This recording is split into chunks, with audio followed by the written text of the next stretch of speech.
Hi guys! So for today's video ay papasyalan ko na naman itong best friend ko doon sa hilltop. Ay aba daw, kasosyal!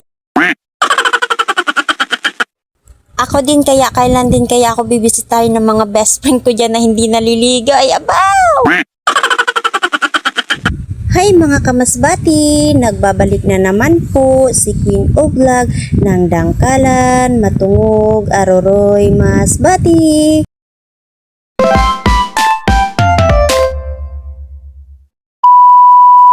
Nag-chat niya sa akin yung best friend ko na namimiss niya daw ako, pero yung kabaliktaran, ako pa yung pupunta sa kanya, siya na nga yung namiss ako. Oy, paldo sa init. Kung wala lang talaga kami pinagsamahan, ay naku, hindi ko talaga siya bibisitahin.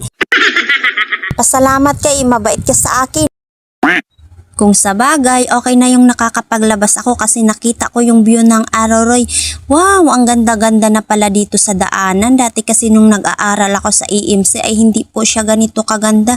Ngayon pala ay inaayos na. Ay, salamat naman at magiging safe na yung mga dumadaang estudyante dito. Wala nang mga lubak-lubak yung daan.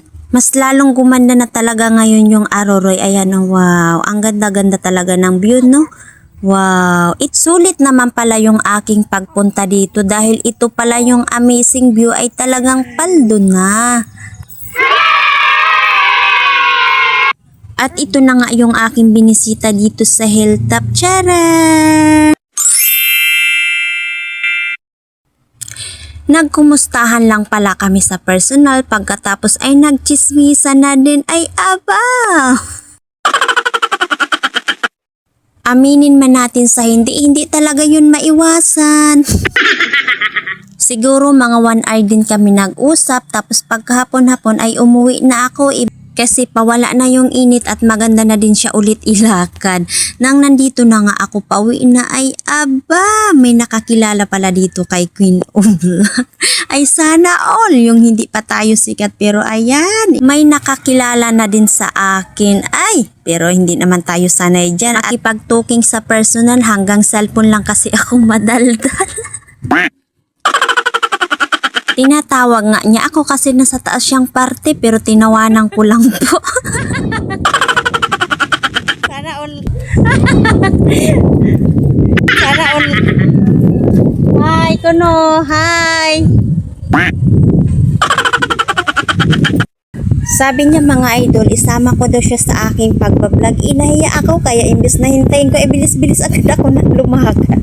Ano ba yan? Parang ignorance naman si Queen O Vlog. Pagpasensyahan nyo na nga ako kasi ganun po talaga ako, hindi pa ako masyado sanay pero darating din tayo sa point na pwede na. Yung talagang hindi na po talaga ako mahihiyang makipagsabayan. Sa ngayon, wag na po muna. At yun lang po guys. Bye-bye. Thank you po for watching.